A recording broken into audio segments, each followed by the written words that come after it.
Kinshasa, la capitale de la République démocratique du Congo. Madame, Monsieur, bonsoir et bienvenue. Si vous suivez depuis l'étranger, sachez que nous sommes au cœur de l'Afrique, dans ces pays, ces grands pays, au cœur de l'Afrique centrale, au cœur de l'Afrique qui occupe pratiquement l'Afrique centrale, l'Afrique de l'Est et consorts. Nous sommes un peu partout.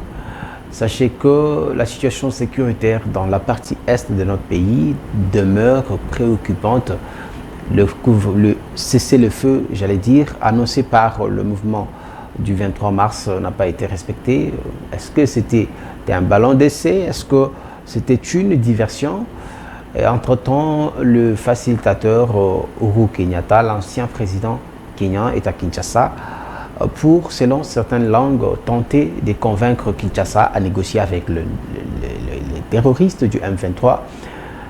Pour parler de cette grande question d'actualité, il est aussi évident que nous parlerons du mois de mars consacré à la femme. C'était le 8 mars, il y a 2 jours. Nous parlerons bien évidemment de la philosophie Léopard. Là, vous comprenez tout de suite que nous sommes sur ce plateau avec le père de la philosophie Léopard, M. Luc Kabunangu. Bonsoir et bienvenue.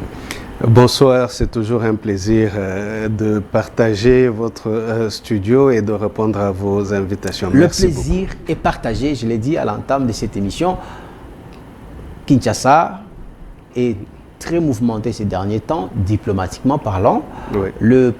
L'ancien président kenyan, Uhuru Kenyatta, est à Kinshasa, alors qu'il y a 2 jours pratiquement, ou encore, c'était il y a 2 jours que le M23 a annoncé le cessez-le-feu. Pourtant, la guerre n'a pas pris fin, ça continue. Le balai diplomatique continue à faire son bonhomme de chemin. Quelle lecture faites-vous de tout ceci?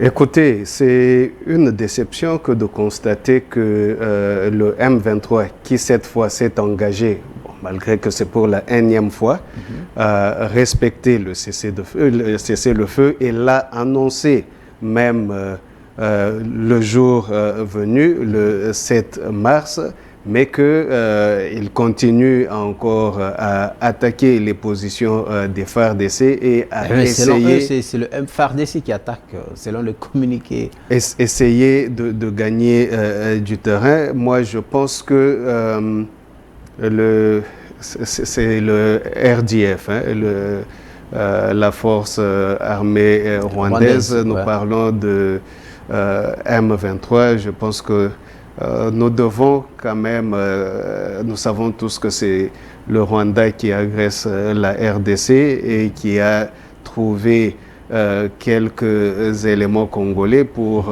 faire la face, mais sinon nous sommes face à une agression étrangère qui est l'agression du Rwanda. Et vous verrez qu'à chaque fois que on essaye de parler M23, c'est au Rwanda que l'on va parler. Et moi, je pense que le Rwanda, qui a été à toutes les tables de négociation, qui a été à Luanda, qui a été à Nairobi, a trouvé par après qu'il a été perdant sur la feuille de route qui a été retenue, qui exigeait en fait à ce que le Rwanda puisse se retirer des territoires congolais pour aller à leur endroit de campement, et à partir de là, alors le processus allait continuer. Moi, je pense que le Rwanda veut forcer des nouvelles négociations à partir du territoire congolais. Je pense personnellement que c'est inacceptable. Nous ne pouvons pas avoir une armée étrangère sur notre territoire en train d'agresser nos populations, causer autant d'insécurité, massacrer les populations comme nous le voyons toujours, et exiger à ce que nous puissions négocier avec eux. Mais pourquoi ils viendraient d'abord dans notre pays et forcer des négociations avec nous? Pour quelle fin, pour quel but? Il y a de raisons qui sont connues, mais encore qu'ici, il y a cet imbroglio, mais une frange de la population estime, ou certains analystes estiment que, au regard de cette cacophonie, les négociations ne vont pas aboutir à quelque chose de consistant. Autant régler cette question par la guerre, parce que déjà, il y a une confusion lorsqu'on parle du M23.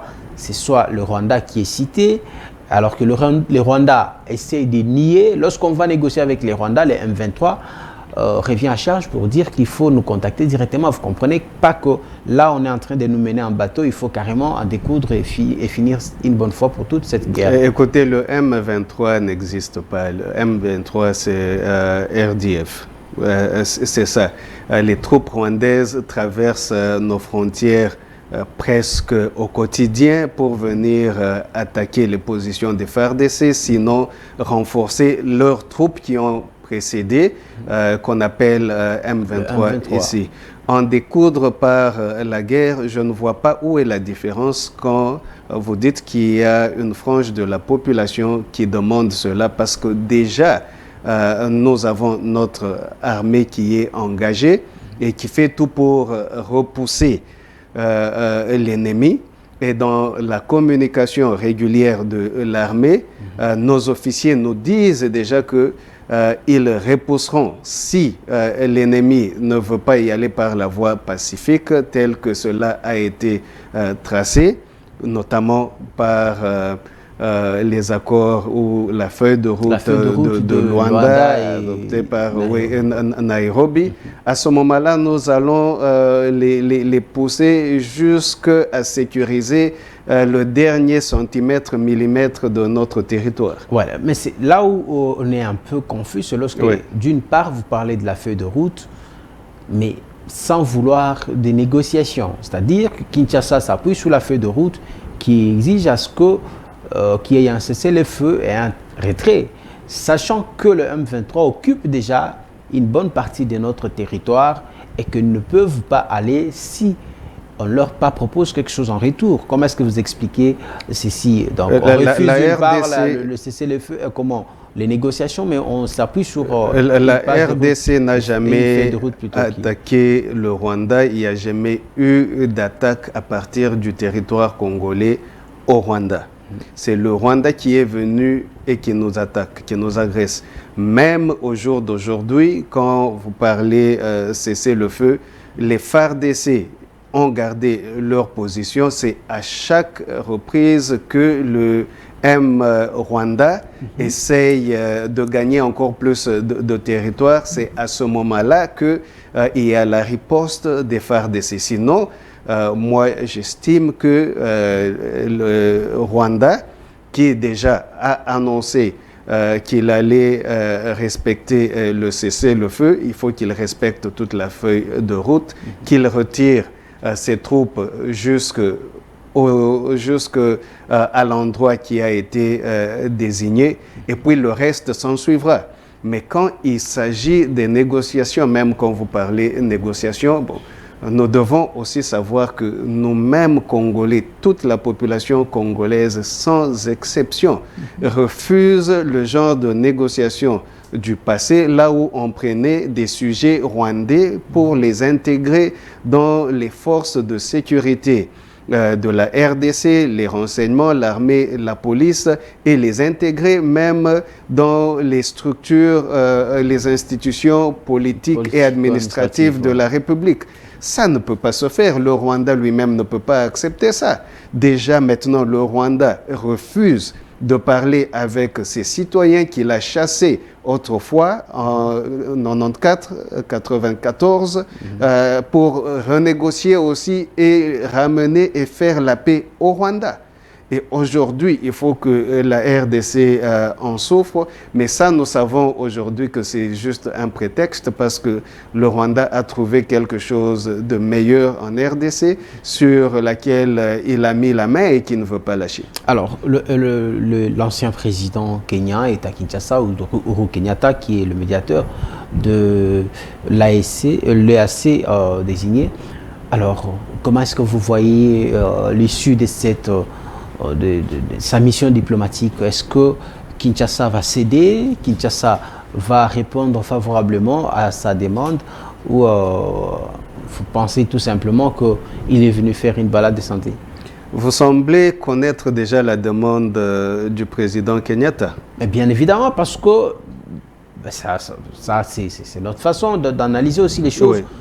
le M23 était à Luanda, sur l'invitation de Joao Lourenço. C'était aussi question de voir avec Kinshasa comment harmoniser les vues.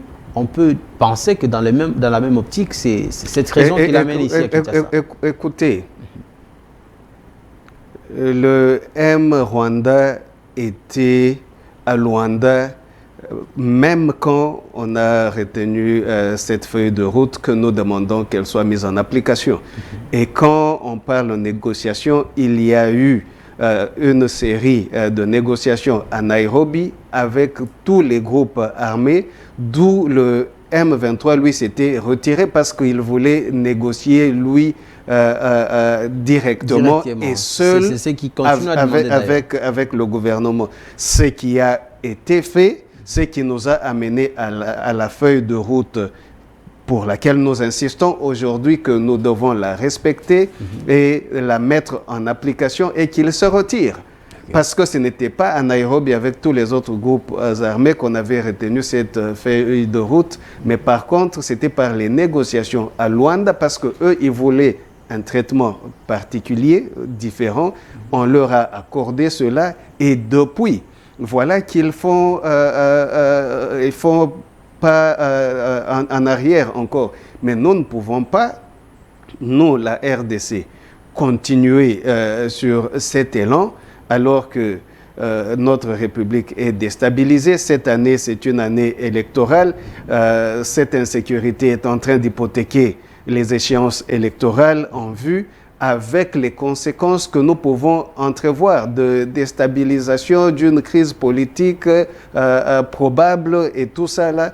Alors, ce n'est pas en notre avantage que cette situation continue telle qu'elle. Nous voulons en finir le plus vite possible et commencer à résoudre les problèmes de notre population parce qu'il y a beaucoup de défis pour notre population. Nous devons et nous voulons commencer à adresser, à améliorer le niveau de vie de notre population. Nous avons besoin de nous concentrer, de nous investir avec tous nos efforts dans ce travail-là plutôt que de perdre le temps, les moyens, l'énergie dans une guerre qui nous est imposée par des gens qui veulent en fait piller la République. Parce que visiblement, il y a une volonté manifeste du Rwanda, parce que ce n'est plus un secret. Il y a une volonté du Rwanda à pouvoir avancer et contraindre Kinshasa à négocier. Et vous le savez déjà, de l'autre côté, on parle d'une erreur de l'histoire qui aurait été commise et qu'il y a une partie du Rwanda qui se retrouverait ici au Congo-Kinshasa. Alors, une frange de la population estime qu'il y a eu assez de morts comme ça, il faut carrément négocier. Qu'est-ce que vous attendez? Négocier, oui. Nous avons négocier avec les rebelles, les terroristes. Depuis 1994, le Rwanda est impliqué sur terrain chez nous ici en République démocratique du Congo. Depuis 1994, l'histoire nous montre aussi qu'à un moment donné, même pour s'élever au niveau de leadership, d'administration dans la République, ici les gens passaient par le Rwanda. Le Rwanda, oui. Vous voyez? Mais cela n'a pas terminé. La guerre est ramenée la sécurité dans la partie Est, parce que là, les choses se faisaient selon la volonté du Rwanda. C'était même le Rwanda qui était aux commandes. À un moment donné, nous avons eu un Rwandais comme chef d'état-major de l'armée congolaise. Ouais. Mais cela n'a pas mis fin à l'insécurité. Le problème est ailleurs et je pense que en tant que Congolais, nous ne devons pas entrer dans cette distraction. Il y a des gens qui sont déterminés à mettre la main sur les richesses de la RDC et par tous les moyens. Et ils ne veulent pas entrer dans la RDC par la bonne porte, une porte respectueuse, là où nous négocions d'État à État, gagnant-gagnant. Non, il y a des gens qui sont habitués à prendre comme ils veulent et c'est ça qu'ils veulent pérenniser. Aujourd'hui, nous avons un nouveau régime, nous avons un nouveau pouvoir. Nous disons non, nous n'allons pas continuer comme ça et nous n'allons pas continuer à compter nos morts. Nous n'allons pas continuer à compter nos morts. Le président français Emmanuel Macron était ici. Une visite un peu très critique, dans la mesure où elle a laissé couler beaucoup d'encre et salive. Et Emmanuel Macron a estimé que c'est de la responsabilité de Kinshasa de n'avoir pas pu respecter son pouvoir dans la sous-région, sa souveraineté. Nous n'avons pas pu imposer la souveraineté de imposer la souveraineté dans la sous-région. Voilà. Aujourd'hui, quelle lecture faites-vous de son analyse, mais également de tout ce qu'il y a eu comme à côté par rapport à sa visite ici à Kinshasa? J'ai suivi M. Lambert Mende, dernièrement, où il donnait son avis sur la prestation du président Macron, et il a parlé de la litote. Ça veut dire il sait très bien, il connaît la vérité et il sait que ce qu'il dit est contraire à la vérité, mais il le dit quand même. Le président Macron connaît très bien, et même l'implication de la France depuis le début de cette tragédie pour la RDC à ce jour. Quand vous avez maintenant des gens qui sont regroupés même derrière le Rwanda, parce que, bon, qu'on ne se trompe pas, hein, le Rwanda n'a pas la capacité de nous faire la guerre, ni en hommes, ni en moyens, il n'en a pas la capacité. Il ne peut pas durer. Le Rwanda ne peut pas. Le Rwanda ne peut pas durer 1 an, 2 ans de guerre contre nous. Et d'ailleurs, nous pouvons juste les laisser comme ça. Ils essayent d'avancer et d'attaquer, nous les contenons pendant un moment, et puis nous les repoussons, et puis nous les bombardons, et nous continuons à faire ce jeu-là pour voir comment est-ce qu'ils vont continuer à financer et à alimenter leurs troupes qu'ils ont placées sur notre territoire. Dans l'entretemps, ils ont des responsabilités à sécuriser aussi leur propre territoire de l'autre côté. C'est pour ça qu'ils ne font que des traversées. Ça coûte une guerre, ça coûte très cher. Et déjà, la prédation qu'il faisait en République démocratique du Congo, où il gagnait quand même quelque chose, a été arrêtée notamment avec la mise en place de l'état de siège dans les 2 provinces de l'Est là-bas. Si j'ai bonne mémoire, je me rappelle que déjà le président Kagame était très mécontent et il a réagi quand on avait déclaré l'état de siège. Il a dit que c'était fait unilatéralement. Mais je me demande... on devrait les consulter. Et je me demande, il voulait qu'on consulte qui? Et l'histoire nous a montré par après le M23 est là et tout ça. Et moi, je pense que stratégiquement, la première des choses qui a été faite avec l'état de siège, c'était de fermer les frontières et de commencer à contrôler le flux de tout ce qui était pillé dans la République. On ferme là-bas, les gens n'ont plus de ressources et bon, pour revenir, nous voulons continuer alors qu'il y avait déjà des échanges commerciaux qui se faisaient, il y avait déjà des accords qui se faisaient, mais les gens ont voulu continuer avec la prédation. Probablement pour eux, ils ont pensé qu'ils gagnaient plus et mieux. Mais nous avons la responsabilité aussi d'assurer l'intégrité de notre territoire et d'assumer la souveraineté de notre République et l'autorité de l'État sur toute l'étendue de notre République. Nous ne pouvions pas accepter, il n'y a aucun pays au monde qui va accepter qu'un autre pays vienne s'imposer et entrer chaque fois sur son territoire, massacrer des populations et piller ses richesses. C'est inacceptable et ça ne peut pas continuer. Ouais, ça, c'est ce que vous dites et c'est ce que tout le monde souhaite d'ailleurs. Mais ici, le président Macron pense que pour protéger et sécuriser son pays, vous n'avez pas besoin de la France, vous devez être suffisamment en mesure de protéger. Mais pourquoi est-ce que le Rwanda devrait avoir besoin de la France pour nous attaquer? Nous disons à la France, arrêtez comme eux aussi, nous disent à nous tous d'arrêter de soutenir la Russie et de condamner la Russie. Pour ceux-là qui ne soutiennent pas, de condamner la Russie.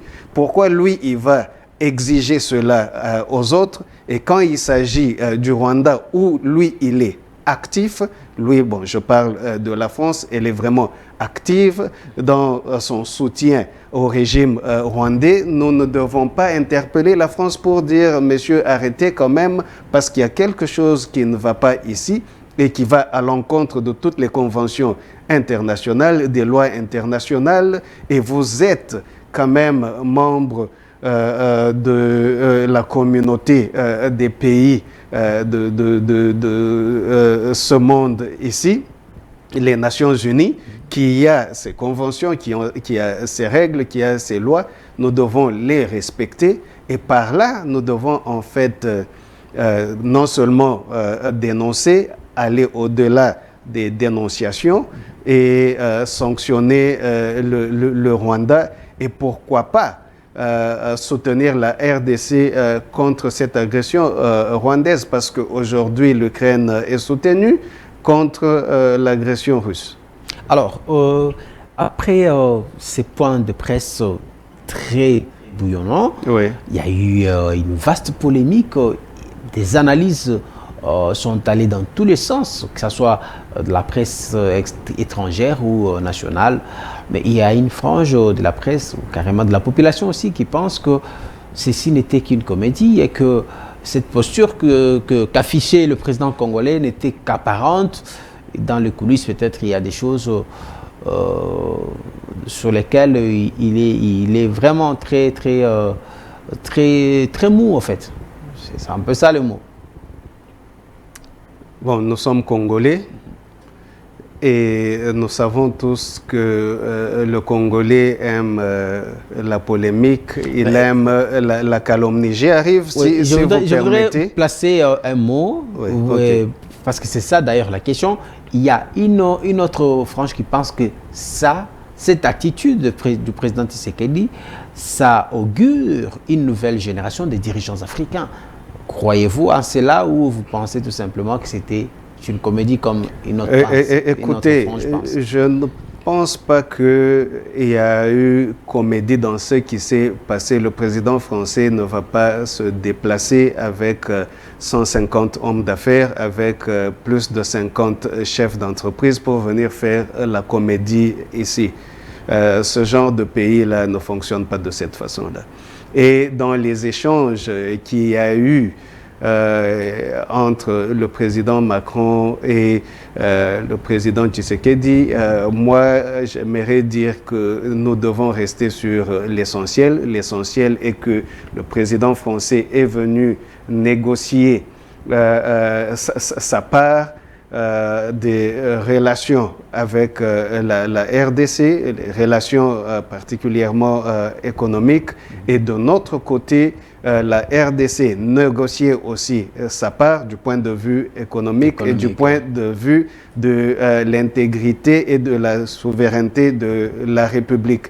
Je pense que le président Tshisekedi l'a très bien fait, il est à féliciter. Ça fait longtemps, depuis qu'il est accédé à la magistrature, que la classe calomnieuse là, ne faisait que se moquer de lui, mais on voit que plus le chien aboie, la caravane, il attendait des pieds fermes, on peut dire cela. La caravane avance et elle est en train d'atteindre des étapes qui, je pense, commencent à inquiéter, d'où il faut jeter encore plus de boue, il faut aller encore plus dans la calomnie. Mais je pense, même en tant que membre de l'UDPS, nous allons éviter de suivre ceux-là qui sont pauvres en idéologie et stratégie politique sur le chemin de la calomnie. Nous allons rester sur l'essentiel, nous allons œuvrer pour la pacification de notre République, nous allons pousser fort pour assurer l'autorité de l'État sur toute l'étendue de la République. Nous allons travailler dur avec les projets de développement des 145 territoires pour commencer à relever un peu le niveau de vie des Congolais combattre cette pauvreté et venir avec d'autres programmes pour créer encore plus la richesse locale, par où nous parlons aussi. L'un des domaines, c'est celui de la sous-traitance. Voilà ce qui nous intéresse, nous, l'UDPS, et où nos alliés nous suivent.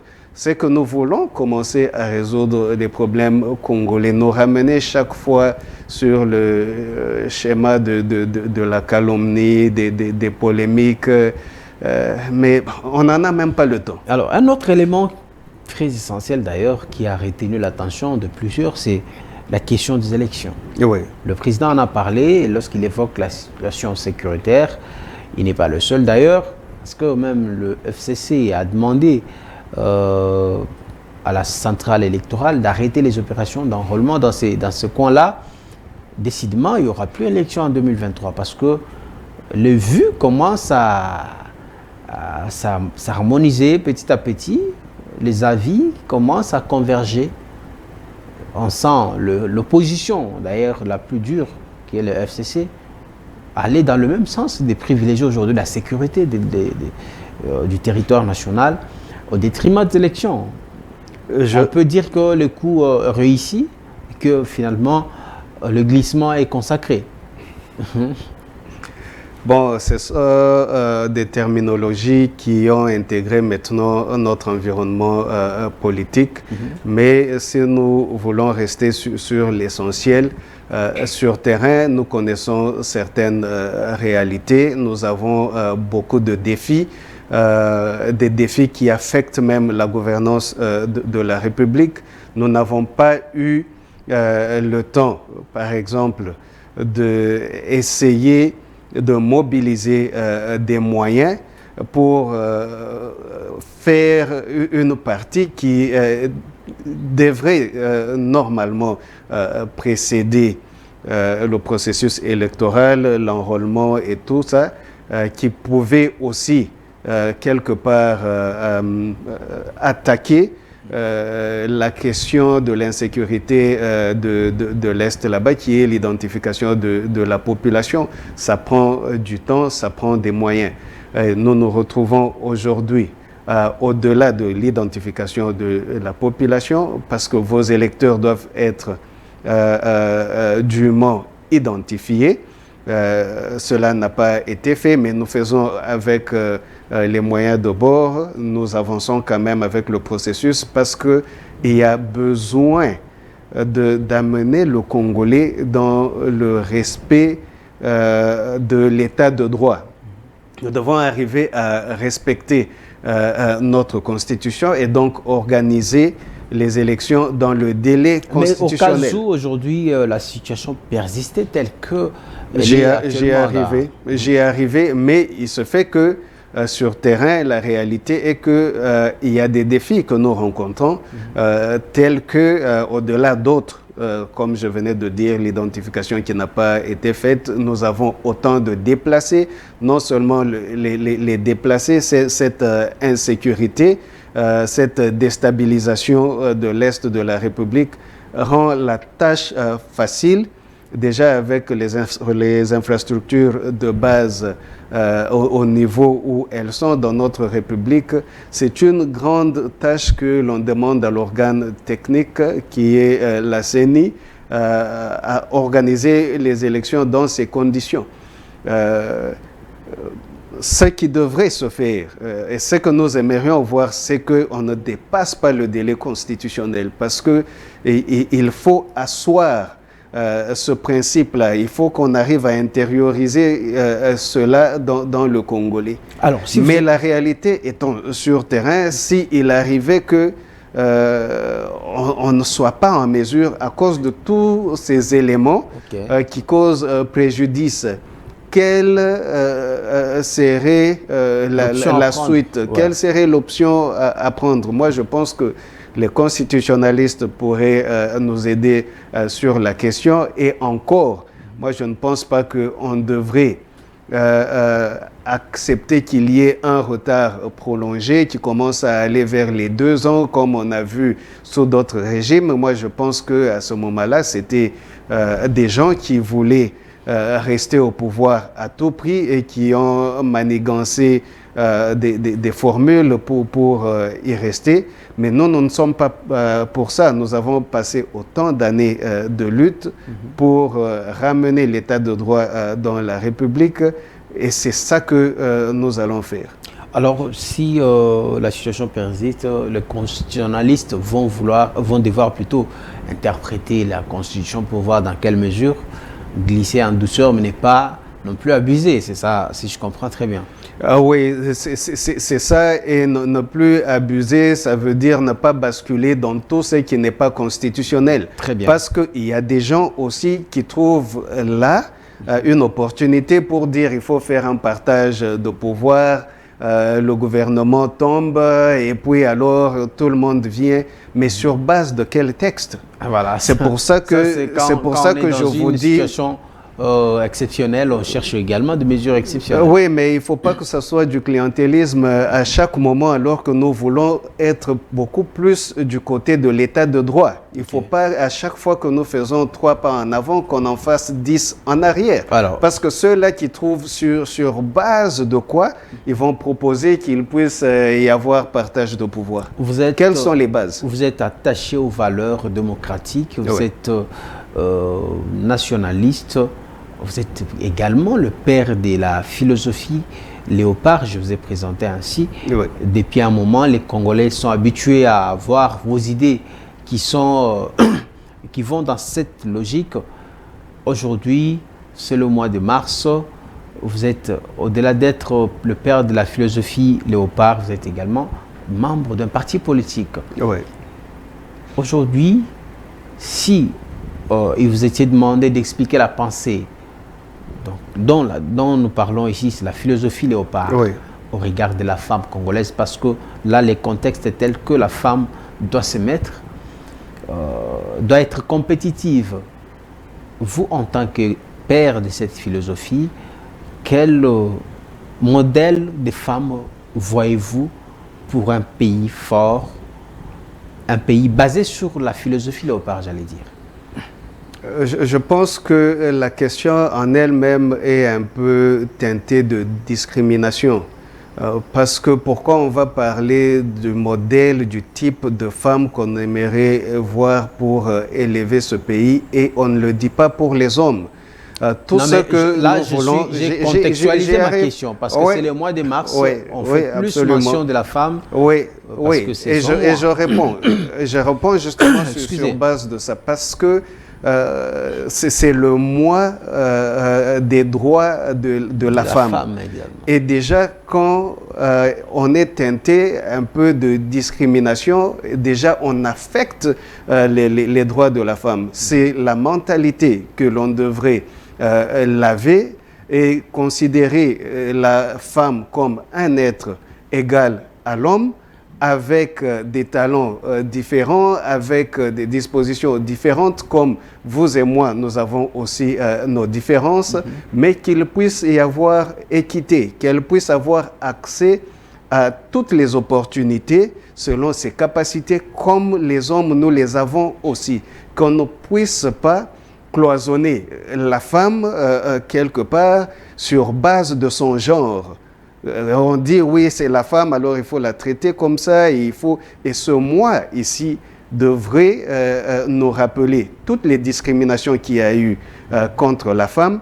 Et si on en parle comme ça, c'est parce qu'en fait, pendant des générations, pendant des années, il y a eu beaucoup de discrimination contre la femme.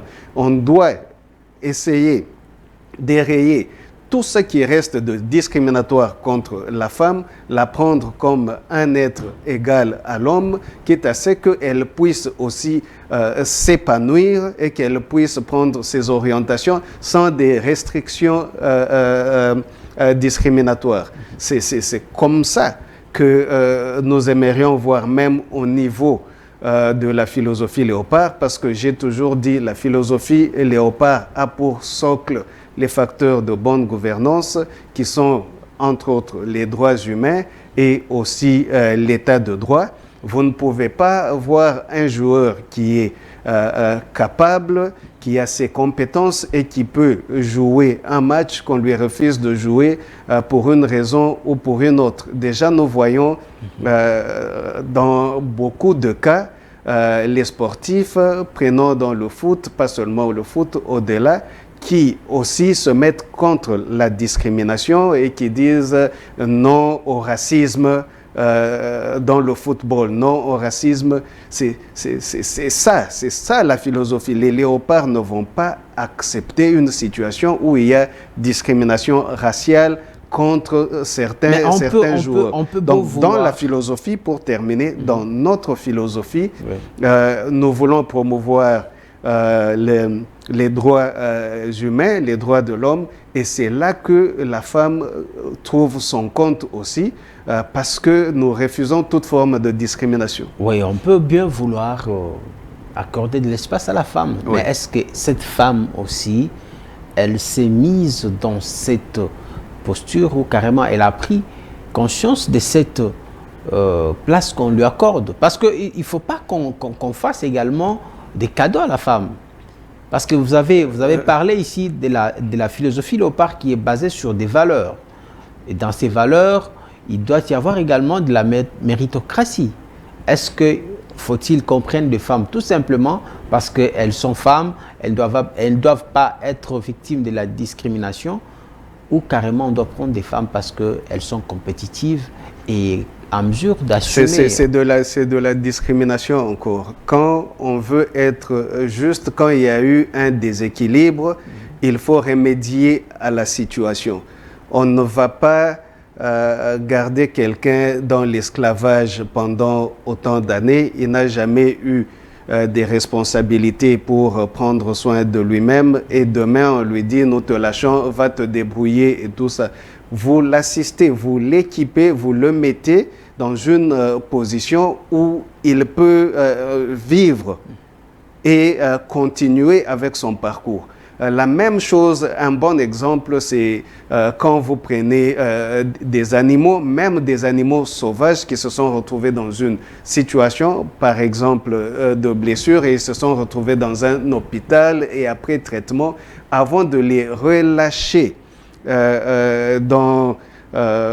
encore à l'état sauvage, on les suit, on essaye de les former pour qu'ils soient en mesure de survivre lorsqu'ils retournent dans cet environnement où ils ont été retranchés pendant un long moment et que leur vie ne soit pas en danger en les abandonnant comme ça. Je pense que les femmes ont besoin de cela. Chez nous, au Congo, elles ont besoin de cela. Il n'y a pas très longtemps, on considérait une femme mature comme un mineur. Elle avait besoin toujours des autorisations de son mari qui prenait la place d'un parent alors que c'était un mari. Et tout ça, il y a beaucoup de ces choses qui ont défavorisé la femme, et je pense qu'il faut remettre l'équilibre, il faut corriger en assistant, en venant avec des programmes qui puissent quand même soutenir et aider la femme à ce qu'elle soit à même d'être compétitive dans cet environnement, au même titre que l'homme. Mais ce n'est pas toutes les femmes qui ont besoin de cette assistance-là. Il y en a qui, d'elles-mêmes, malgré les adversités, qui se sont battues et qui font la fierté des femmes aujourd'hui, et même des hommes, et même de toute la République. Et je pense qu'elles sont aussi à féliciter et à encourager, qu'elles soient des modèles pour les autres qui sont encore en souffrance. Mais je pense qu'il faut le prendre de cette façon-là. Il ne faut pas prendre la question ou aborder la question comme si la femme a toujours été faible et que pour elle, il faut la pousser, il faut la tirer, il faut faire des choses pour elle pour qu'elle arrive, pour qu'elle soit en mesure. Non, ça, c'est pas correct. Alors, vous êtes dans la sensibilisation, également dans la conscientisation. On a vu une chanson de sensibilisation, de la prise de conscience. Oui. Quelle est votre cible précisément? Est-ce que vous sensibilisez tous les Congolais Est-ce que vous êtes focus sur la jeunesse ou vous avez une catégorie de personnes que vous visez par rapport à cette sensibilisation et à la prise de conscience, bien évidemment? De laquelle vous parlez spécifiquement? Parce que vous avez même mentionné une chanson que vous avez la entendue. Chanson, on a suivi la chanson qui est en train de sensibiliser. Oui. Alors, on aimerait savoir... Mais elle sensibilisait sur quoi, la chanson? Bon, sur la philosophie, le part, bien évidemment.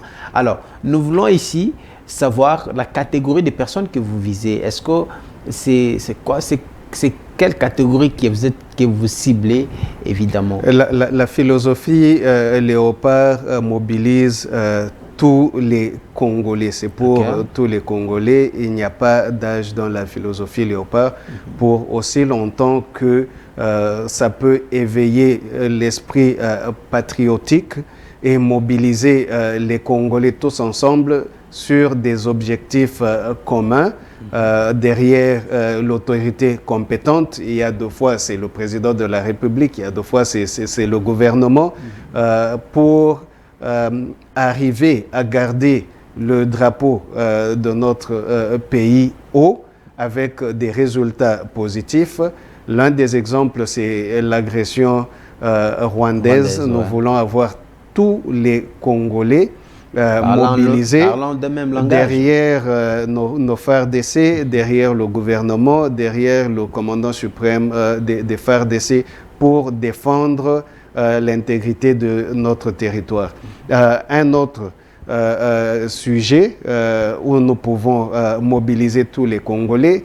Nous vivons dans un pays, je dirais, l'un des plus riches au monde, avec une population majoritairement pauvre, ou même la pauvreté extrême, elle est sur une grande partie de la population. Je pense que autrefois dans le quartier, dans la banlieue voilà, nous descendons à la base, nous échangeons avec la base, nous essayons de savoir comment est-ce que les gens vivent là-bas, quels sont les défis que la population rencontre, et nous essayons maintenant de partager avec, selon la philosophie Léopard, pour dire à un niveau individuel, chaque joueur doit faire son rôle, mais il y a aussi un rôle collectif où l'équipe joue ensemble pour gagner le match. Et nous pensons qu'au niveau de cette pauvreté de notre République, au niveau où nous en sommes, et avec la prédation de notre République, nous devons prendre conscience, autant que nous étions mobilisés pour amener une différente dispensation, celle de la démocratie dans notre République, je pense que c'est le moment d'avancer dans la phase du progrès social et de nous mobiliser tous pour commencer à assurer le progrès des Congolais et de lutter contre la pauvreté. Alors, lorsqu'on parlait avec un ami, j'ai abordé cette question de la philosophie Léopard. Il a semblé être beaucoup intéressé.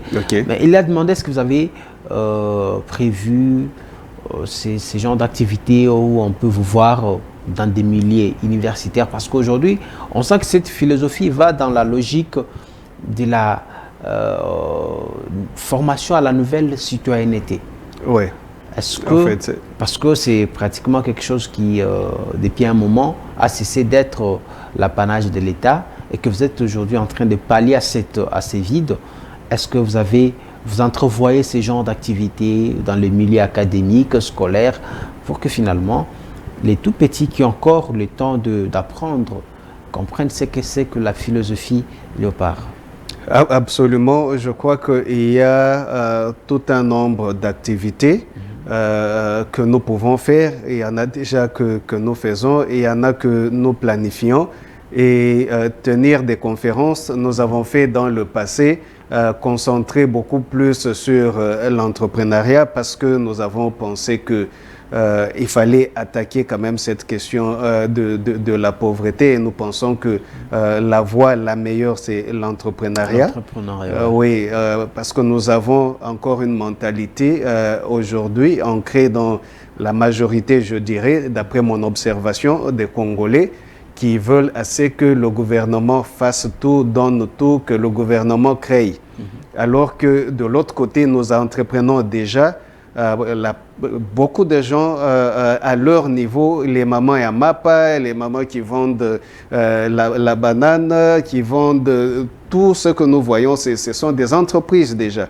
Et qu'il faut changer peut-être de paradigme et de commencer à comprendre et réaliser qu'on est entrepreneur et qu'on peut évoluer et grandir dans son entreprise. Il y a déjà le gouvernement qui fait sa part avec des structures pour accompagner les entrepreneurs et même résoudre les contraintes que les entrepreneurs rencontrent sur terrain. Nous avons fait ça dans le passé, nous nous sommes concentrés là-bas, mais nous allons arriver au niveau où nous allons rencontrer la jeunesse, particulièrement dans les écoles, dans les universités. C'est très important. Pour essayer de renforcer encore ce message patriotique, d'intelligence collective des Congolais face aux maux auxquels nous faisons face. Très bien. Alors, nous sommes en train de chuter, toucher à la fin de cette émission. J'ai dit tout à l'heure que vous étiez aussi cadre de l'UDPS. Oui. Êtes-vous candidat à l'élection? Avez-vous des ambitions de siéger? Mais il n'y a pas encore... Il n'y a pas encore mais est-ce que candidats. Vous nourrissez ces ambitions-là? Je pense que dans la discipline de tous les partis politiques, les membres des partis se soumettent du moins. Chez nous, nous nous soumettons à la discipline du parti. Et si le parti trouvait que nous serons candidats valables, eh bien, nous allons représenter le parti. Sinon, nous sommes là, nous sommes disponibles quant à ce que le parti puisse faire le choix de ses meilleurs candidats. Et si nous étions choisis, ça va beaucoup nous honorer. L'UDPS, c'est aussi un parti qui est en train de s'organiser. On sent de plus en plus des actions sur le terrain. Oui. Et à quand les congrès où carrément vous avez déjà pris une décision de manière en fait, à l'interne, parce qu'il y a aussi des structures du parti qui peuvent tabler et siéger, voire remplacer même le congrès, prendre des décisions que le congrès peut prendre, pour ne pas dire remplacer le congrès. Écoutez, l'UDPS a été le parti qui a toujours milité pour l'état de droit. Donc ce n'est pas à nous maintenant de commencer à court-circuiter les processus et aller en dehors même de nos statuts et de nos textes.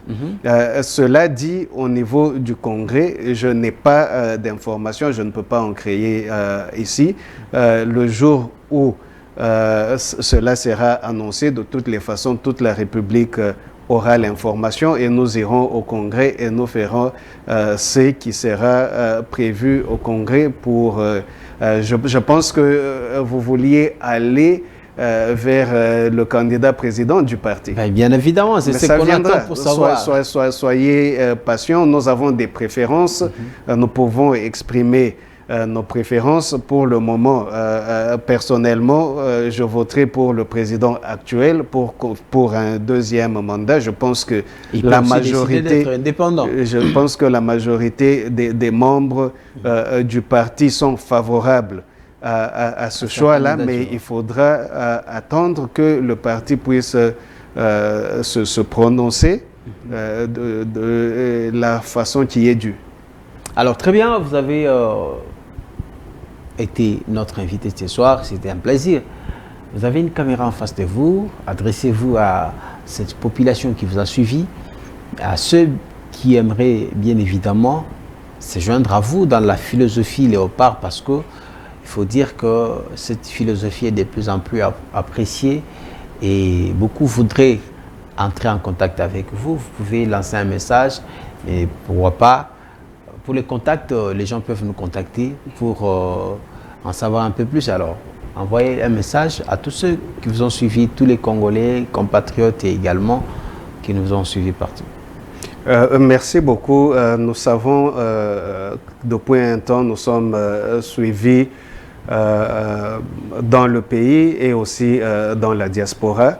La philosophie Léopard, comme nous avons dit, elle vise juste à réveiller notre conscience et ramener notre fierté derrière notre drapeau pour ramener cette intelligence collective qui fasse la promotion du Congolais et de la République démocratique du Congo, où nous pouvons travailler tous ensemble pour des objectifs communs, sans faire fi à nos différentes affiliations ou à différents clivages, essayer de combattre le tribalisme, être un, comme les léopards se retrouvent dans la même équipe, sans divergence de ceux-là qui sont venus de V-Club, de Motema Pembe, de Renaissance, Lupopo, Mazembe, mais nous sommes un, unis pour la victoire de la République.